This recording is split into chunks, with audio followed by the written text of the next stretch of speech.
Welcome to the Living to 100 Club podcast. Here's our host, Dr. Joseph Casciani.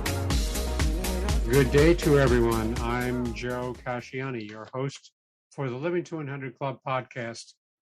Our conversations are all about aging well and doing what it takes mentally and physically to live longer and healthier. Our guests share insights and recommendations about successful aging, stories of perseverance, and inspiration about our future. On this podcast today, we are excited to have as our guest Ken Lapp, the author of a new video series on successful retirements. Ken shares his insights for a safe, financially secure, and enjoyable retirement, regardless of your savings. We'll be discussing his newly developed 7-part video series that also explores the psychological aspects of retirement, finding your personal power, methods to deal with ageism, and effective ways to guard against fraud and internet scams. I'm happy to report that Ken is offering a 35% discount for his video series to our listeners. This is a significant reduction off his usual price of $157 offered to listeners of this podcast. We'll get to more of those details a little later on. First, a quick update on our guest. Ken Lapp is a certified life coach specializing in having a good retirement with little or no savings. Although his new video course, Retire on Social Security, thoroughly discusses the financial issues, a great deal of the course is about mindset, increasing self-esteem, how to feel good about your life and your world no matter what is going on around you, and overcoming the psychological issues most people confront when they retire, whether they have money or not. Ken, welcome to our program. Thank you, Joe. Very happy to be here. Great. Glad to have you with us. I'm looking forward to our conversation. Yeah. I always open by asking our guests to share a little bit about the journey that brought you to where you are today. Yeah. Okay. Yes, and that could be a long story, but I'll make it very short. I was severely depressed for many years in my adult life due to an unfortunate childhood, but I got out of that depression and truly out. And I have a great life now, and I know how I did it. You know, I know how I got out of many years of many unhappy years to the life that I have right now. Sure. And a lot of that is about mindset. It's about learning to be positive, increasing your self-esteem, and looking on the positive side of things. And during some of those unhappy years, I learned a lot about how to live on very little money.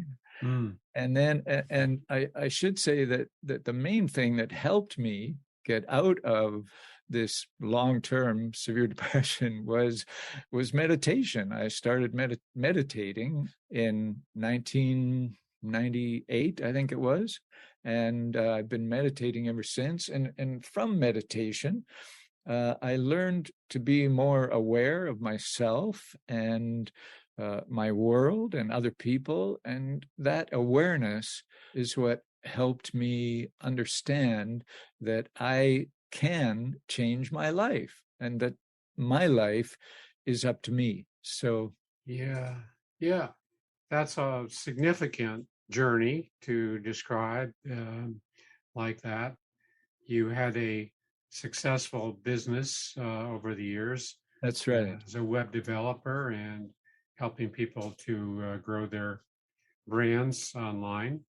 That's right. And at some point you decided to move out of that work and... Well, when I retired, you know, I did develop a successful business, like you say, making websites and helping them get to the top of Google so they get lots of traffic.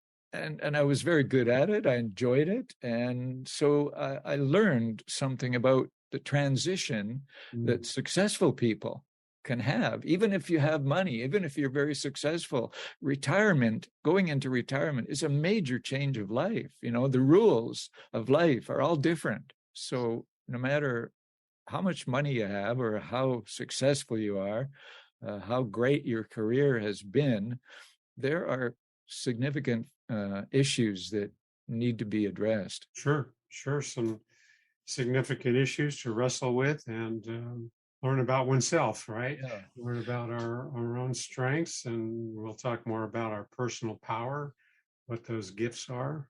So I wanted to, when I retired, I wanted to do something more meaningful, I felt, and I felt I had some knowledge that I gained from all those years of meditation that could help other people. So yeah. So how are you spending your time these days? I know you spent a long time putting the courses together. Do you do anything other than focus on this course development? I still do meditation, of course, and I am. It's had such a wonderful impact on my life that I'm very dedicated to it for my own good, and also I still have some of my old SEO, my old website customers, because they became very good friends, and it was funny.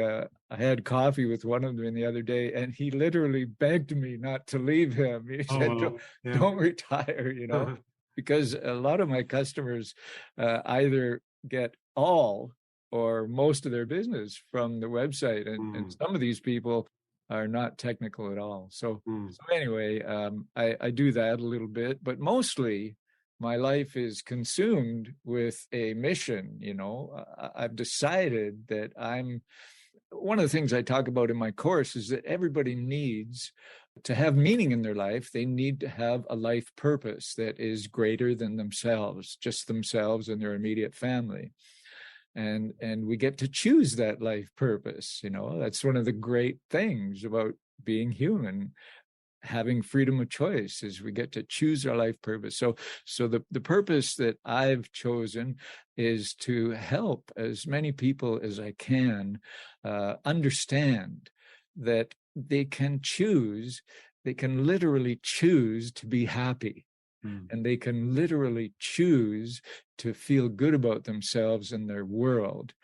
And as well, they can make their lives any way that they want it to be. And those two things, my entire video course is every point. I mentioned so many points in that course, but every point is about those two things. Yeah, good to hear you say that. I agree 100% about choosing the road we want to go down, choosing the role we want to play. I call it writing a new script, especially after a major life event. Yes. We're no longer defined by who we were yesterday or a year ago, and now we are creating a new character for ourselves. So very similar to what you're talking about. So in a way, you have kind of dual careers, still doing a little bit of the old SEO work, but also focusing, of course. And you said when you retired, you wanted to do something more meaningful.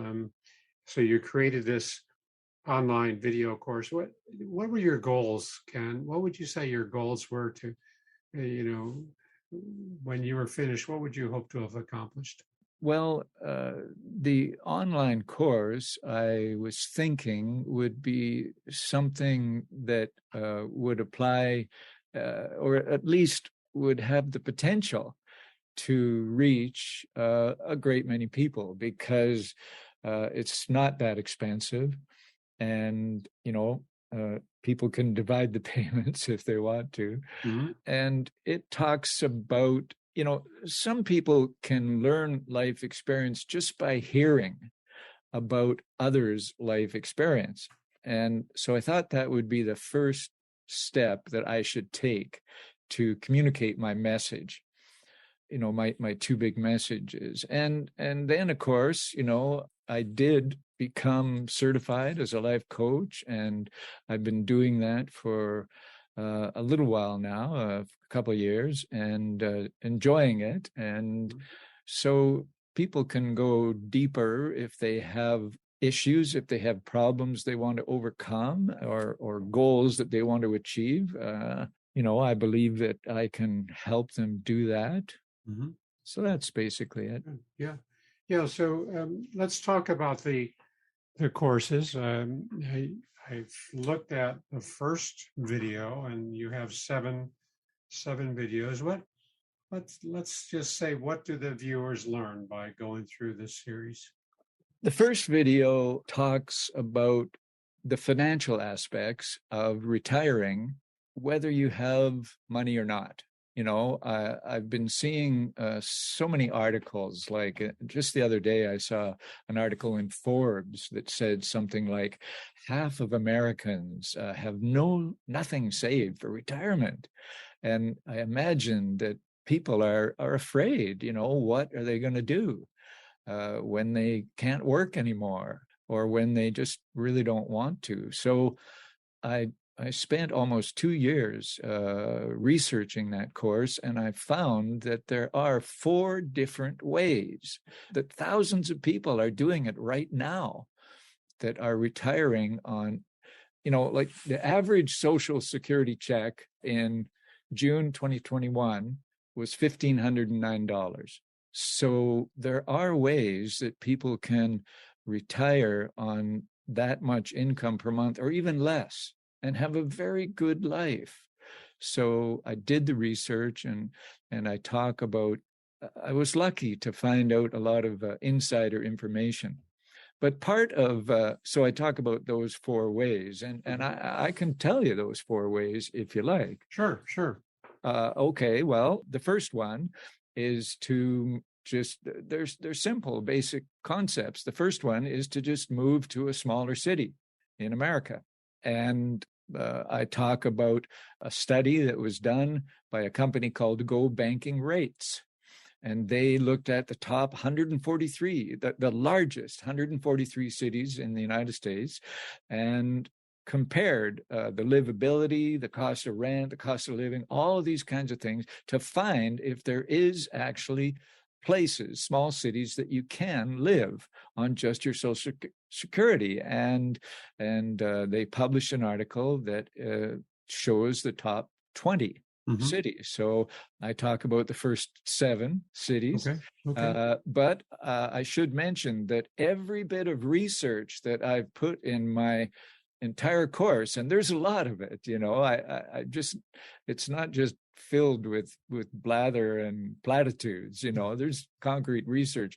Every bit of research there, I have a document called links to screenshots so that anybody can look at the article, look at the place that I found that research, and read the entire article for themselves if they wish. So that's one of the ways. Another way is to do what is called home sharing. But we have to be very careful because there is a type of home sharing where a younger person is hired to do everything for a person that just can't do anything for themselves. And I mean anything. And that's not what we're talking about here. I was so happy to find a website that talks about a home sharing system. Yeah, they have there's organizations actually all over the world, but there is many organizations across the United States and Canada. And they have links to those on this website. And this home sharing is just about an older person who has a big house and an extra room and is happy to share it with somebody who, in return for some light chores, and reduced rent or sometimes free rent. Sure. So that's the second way. Another way is to live in your RV on the road full time. Now, it may sound a little bit radical, but there are groups of people who band together, and they're they look like, I've seen their website, and I show their website in the course, and they look very friendly, and there's pictures of them sitting around the campfire all together, and they welcome anybody and everybody. Yes, so that might be kind of fun. There was a movie around. about that, right? A couple of years ago, Nomad Land. That's right, exactly. Yeah.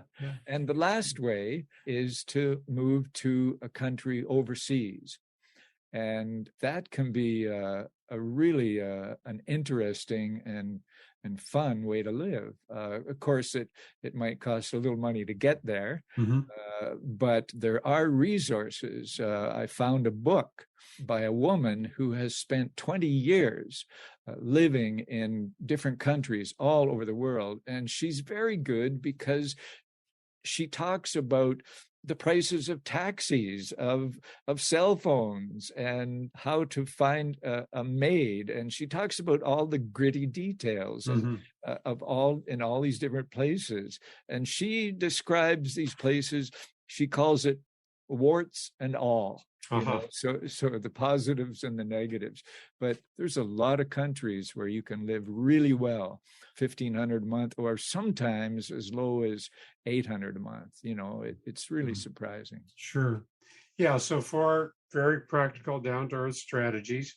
That's right. For living on fairly limited income, Social Security income. And one thing I'd like to highlight, Ken, and I agree, you point out the links and the kind of the references for so much of your information. We used to use the expression people who walk the talk. And I think you've walked the talk because you have not only the bottom line, but you have all the backup information for what you've learned. And you share that in your video course. I did view a couple of the courses, and just good content, but also good, solid background supportive information. Yeah. Thank you, Joe. Yeah. And the research that I use, it's from credible sources like the Harvard Medical School website and this kind of thing, So I tried to make it as credible as possible. Sure. So that's the first course. That's the first video. First video. Yeah. And then you talk about the psychological aspects of retirement, as you already touched on. Yeah. Some of the significant changes that each of us goes through when we shift from full-time employment to what's now, what's next here. Yeah. So. Well, I think you have mastered that concept, and I think I have too, because, there's two groups, of course. There's the people that enjoyed the career they were working in and people that didn't, right? Right.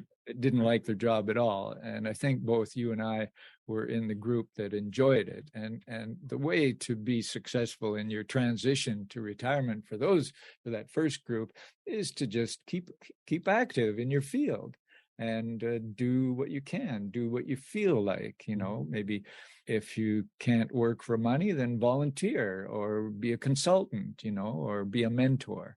Mm-hmm. Yeah. And the other group of people that didn't like their job, those people, I get into the course, but you have to keep active, because otherwise you're in danger. I don't want to be too negative, but if you didn't like your job and all of a sudden you're retired, then things can get very negative. And so there are specific ways you have to take action. You have to keep doing different things. So that's good to put you. Yeah, I think that's very important to put a spotlight on that. We have to take the initiative and look for some ways to not only to provide some meaningful activity, but some sense of purpose and something that offers that kind of cognitive stimulation and the social interaction. It doesn't even have to be social. It could be a solo pursuit, I think, but something that really offers that kind of cognitive challenge, right? And continued stimulation. We can't wait for somebody to knock on the door and say, here I am. We have to go out and find it, right? We have to, maybe a new career, maybe going back to school for another degree, maybe learning a new language, that's right, instrument, whatever. Right. A lot of schools will let you audit classes. for free. Right. They're happy to have you sit in, and you can learn something you wanted to learn all your life for free. Right. You can Right. meet young people.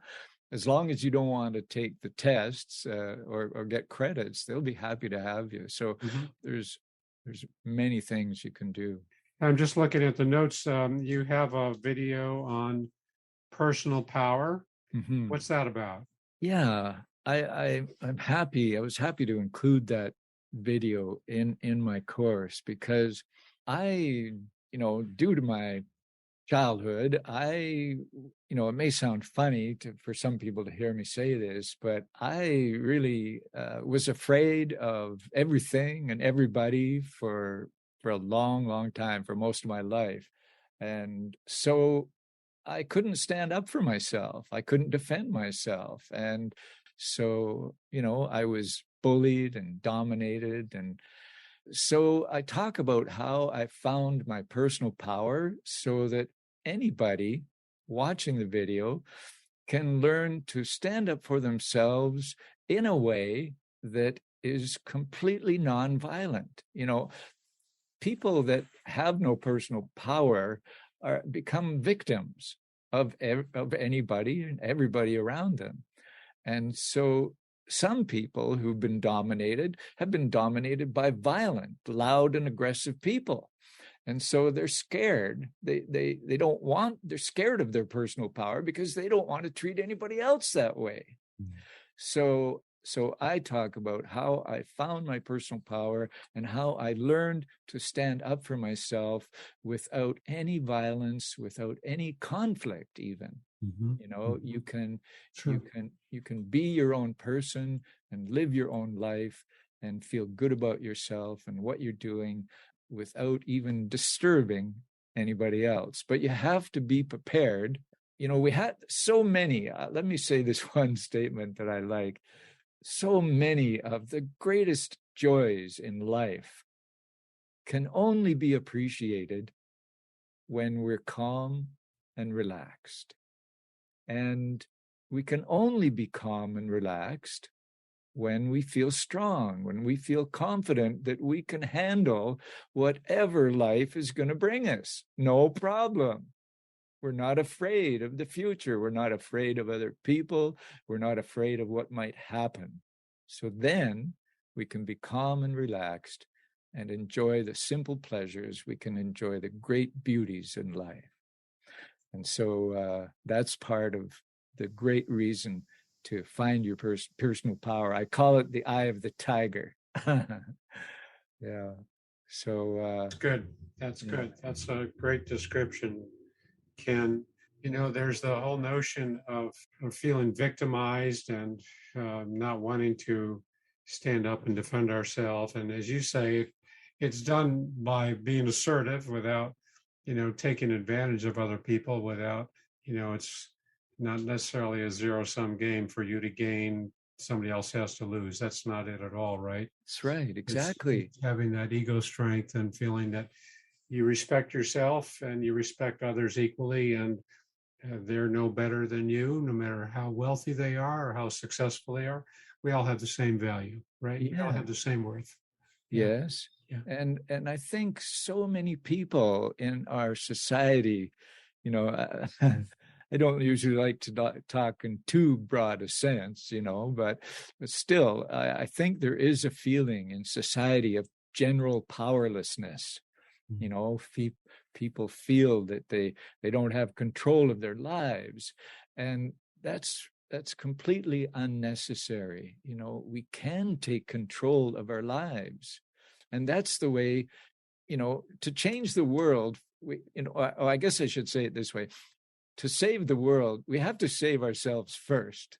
And so, when we're strong, when we're powerful, when we have enough good feeling about ourselves and enough resources, then we can start to reach out to other people around us and see what help they need. And then we can gradually influence greater and greater numbers of people around us. I believe that's the way to change the world. Yeah, no, I agree. You have so much content in these videos, and the total is what, 7 hours? Is that what? No, it's 7 videos 7 videos. for a total of 4.5 hours of Oh, content. 4.5 hours. Okay. Yeah, Okay. but of course, very few people watch it all at one sitting, and that's fine. You can remember. Every slide is numbered, so you can remember where you were, and just go back and pick up where you left off. Yeah, right. So let's see then the other videos. You have one on ageism and how to defend ourselves against the kind of stereotypes where older people are sometimes put into certain categories and unfair and inaccurate, incorrect Exactly. categories. You have a whole section on that. Yes, and I guess I would just say quickly a couple things. And one is that the first place we need to look for prejudice against older people is in ourselves. Sure. I noticed that, when I was starting to do this course, I was starting to look at my own thoughts about retired people. And I asked myself, do I really approach every older person with the attitude that they are unique, special, active, strong, and a wonderful person, And so if I don't, then it's my fault, because most people become what you expect them to be. Sure. What you think they are. Sure. So the other thing I would say about ageism is that if you're ever confronted by it, sometimes even our family members will do things like talk about you being not able to manage your finances or not being interested or something. So we have to watch that kind of thing and jump in a gentle but nice way. Sure. And even sometimes strangers can do that to you. And when the first thing to do when that happens is absolutely nothing. We have to not react. Then they'll see that their attitudes, their ageism has absolutely nothing to do with you. Yeah, we have to be careful against having other people press our buttons. Exactly. That's how I describe it. Yeah.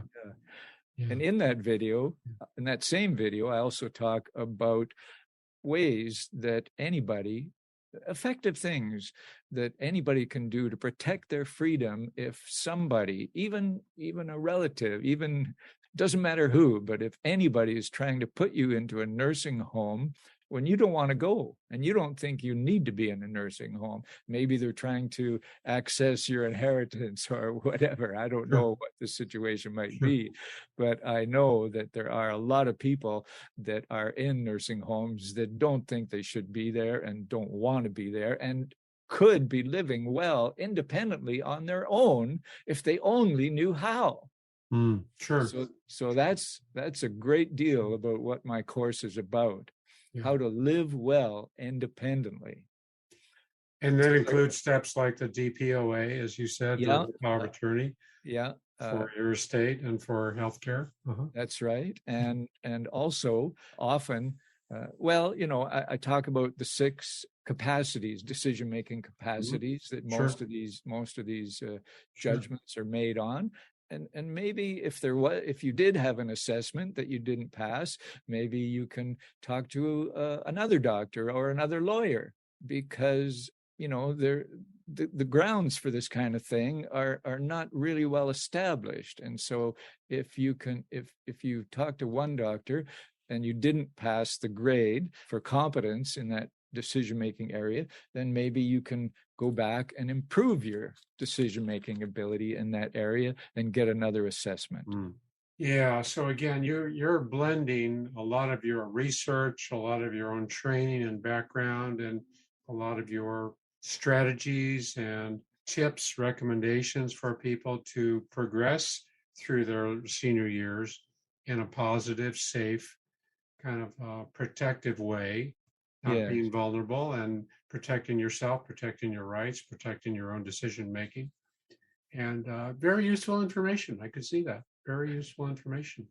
Joe, I have to say here, and I say repeatedly in my course, that I'm not a doctor and I'm not a lawyer. And so I always encourage people to talk to their own specialist, their own lawyer, their own doctor. But still, it helps, I think, anybody in any situation to go into it with some education of their own. So I think that would help anybody. Yeah. So just quickly, your final course, I think, is on fraud and internet scams, how to protect yourselves. Any quick tips for people? Oh, absolutely. Yeah. You know, again, I'm not a security expert, that kind of thing. But the thing is, I had this internet business for over 20 years, and I was working on the internet every day, and I never got hacked or scammed. So there are a couple things that I would mention to people quickly. You know, and of course, the last video goes into a lot of potential tips, but Sure. A couple things I would say. The first thing I would say is never click a link or open an attachment in an email from somebody that, or in an email that you're not absolutely sure is safe. You know, like I've received emails that say that they're from Ken Lapp, and of course they weren't. You know, they weren't from me. Yeah, you didn't send it to yourself. That's right. So it's hackers that are using my name. And so even if it's from a friend, if they haven't written something in the body of the email that you know that they wrote, don't click any link in the email, and never open attachment. That's the most important thing. And even if it was a bona fide email and they say to you a few days or a couple of weeks later, why didn't you respond? You can say, well, you know, I'm sorry. It's just so important. You know, I just, next time, please write a few words at least in the body of the email so I know it was really from you. Good advice. So what happens when you click on those links, those nefarious links? What are they? Yeah, that's the key. That's a wonderful question, Joe. And what happens is that even if it's an attachment that you might think is safe, like an image, a photo, a JPEG, you know, if your listeners know what that is, they can even put code, malware, or viruses in a JPEG, in a photograph. Okay, so what happens is that virus or that malware is instantly, without your knowledge, downloaded into your computer. And it means that that person, that hacker, can now log into your computer and copy your files, can use your email to send another bad link with viruses in it to your friends and family. They can just do anything they want. They can even shut down your computer and put up a sign that says, if you don't send $500 to this email address, we'll never let you use your computer again. You know, ransomware. Sure. Yeah. So anything can happen. Yeah, that's the bad stuff that goes on out there, right? Yeah. Do we have time for one more? Oh, sure. Yeah, please. Okay. Well, the other thing I would say is about passwords. Don't use the word password in your passwords, and don't use even in all caps. Yeah, that's right. In any form. And don't use the names of your children or your pets or anything like that, because that kind of thing is very easy for criminals to guess. The best way to make a password is to have a file on your computer that is called absolutely nothing like passwords. It might be called my personal diary or pictures of friends or whatever, you know. But you know that file has your passwords in it. And when you go to a website and they ask you to make a password, go open a text file like a Notepad or even Microsoft Word, whatever text file you're using, and just make a long string of gobbledygook, upper and lowercase letters, numbers, and sometimes even characters like an ampersand or the percent or exclamation mark or anything like that. A long string. And use that as your password and put that in your password file before you insert it into the website and tell them that's your password. Mm-hmm. Then next time you go to that website and you need the password, just open your password file, copy that gobbledygook and insert it. Yeah. But the second important step about that is to have a password system that only you know and that you never type in an email to anybody, or you never type it into a document that is saved on your computer. And your password system might be something like, well, the first 2 and the last 5 characters of this long string of gobbledygook are not actually part of my password, you see? And so if you use... Oh, I see. Mm-hmm. And so when you go to that website and you want to input the password there, you open up your password file, you go to where that website is listed, and you just copy the middle characters. You don't copy the first 2 and the last 4 characters. The first and last characters. Sure. Yeah. And then you use different bogus characters at the front and the back of every. I mean, you have to be consistent, otherwise you'll forget. Yeah, right? Of course. Yeah. Always use whatever you decide. Always use the first 2 and the last. Always use your password system. And what I do is I type the words password system after a password that I've done that with. Oh, wow. Yeah. So good tips, good advice, and sounds like again just a sampling of what you're offering in this last video. That's right. Yeah, and I know you also offer some complimentary health coaching, Ken. You're a certified health coach, and why did you decide to do this? Well, yeah, health can be anything: physical, mental, spiritual, any kind of health. I just, I guess the first reason is that I think I've already mentioned that retiring is a major change of life.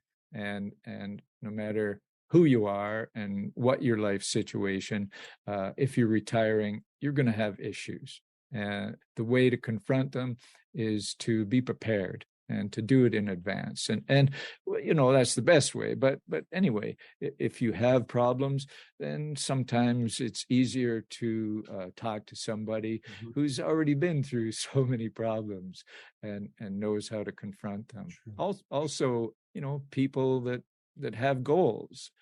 I have goals and I've made a life purpose that is important to me.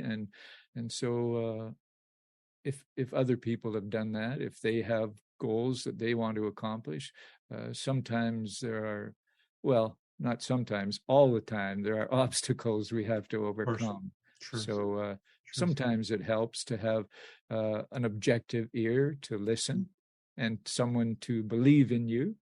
Mm-hmm. Yes. Yeah. Sounding board, somebody can listen without judgment and maybe offer some other ways to view the problem, to view the challenge. Yeah. Yes. Sometimes I do that if necessary, but usually it's best, I found, to ask questions so that the client can discover their own solutions. Right. Usually that's the best way. Right. Yeah, those are the best solutions too, when we come up with our own. Yeah. Yes. Yeah. So just quickly then, how do people access your course? What's your web address, and tell us about the cost? And we have a discount of 30%, 35%, I think. 35% discount. Yeah. Yeah. Well, they can just go to my website. It's Ken Lapp, globallifeskills.com. And of course, Lapp has 2 P's, Peter, L-A-P-P, like in Peter, I always have to say. So Ken Lapp, globallifeskills.com. And the video course is accessible. Actually, on the video course page of that website, people can see a short excerpt from every one of the videos in the course. I wanted to have a way that people could see what the course is like before they decide to take it. Okay. Sure. And so there's a short excerpt from every video in the course. And also there's a 6-minute, a short video that's kind of an intro to the course. And on that page, there's a link that says enroll now, and they just click that link. It takes them to another website where the video course is hosted, and they can, and for your listeners exclusively, they can input the coupon code. And I haven't discussed this with you. I hope you don't mind in advance, but the coupon code would just be a simple Joe35. So Joe35. JOE35. Uppercase, or does it matter? Doesn't matter. Okay, Joe35. So the listeners to this podcast, who listen to the recording, will have this code, and they can go to your website, kenlappgloballifeskills.com, put in the code, and get that discount.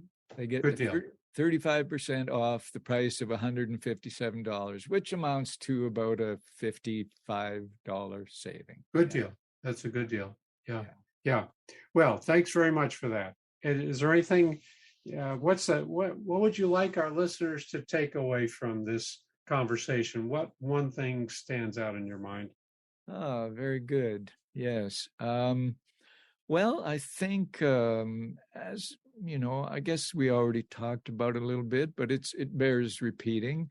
My most important message is that people can actually choose to be happy if you know how. You can choose to have a good life, feel good about yourself and your world, and also that people really can make their lives any way they want it.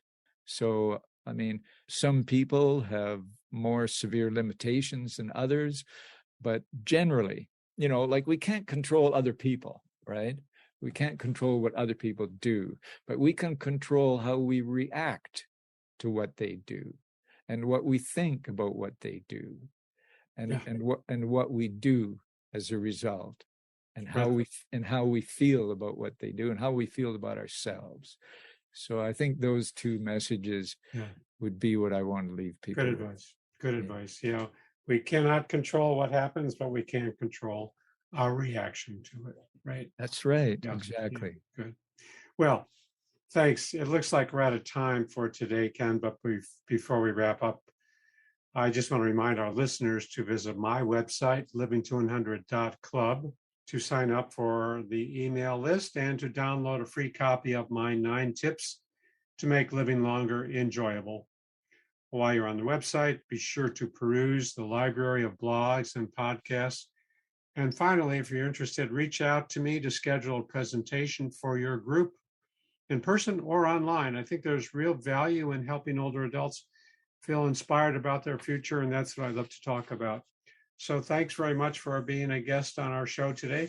And just to repeat your website again, kenlappgloballifeskills.com. Great.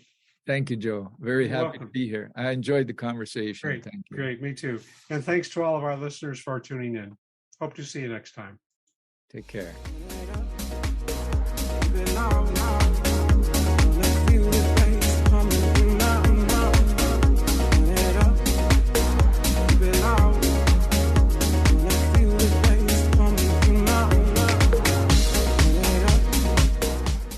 It's time to rethink, renew, and reimagine retirement. Hey everybody, Jared Sebesti here, host of Retire Repurposed. Now, this podcast is about the non-financial parts of retirement, which many times can be even more challenging than the financial. We believe retirement is not the end, rather the beginning of what could be the most impactful, purposeful, and fulfilling season of a person's life. So don't retire, become repurposed. To listen now, search Retire Repurposed on your favorite podcast platform, Senior Resource, or Life Audio.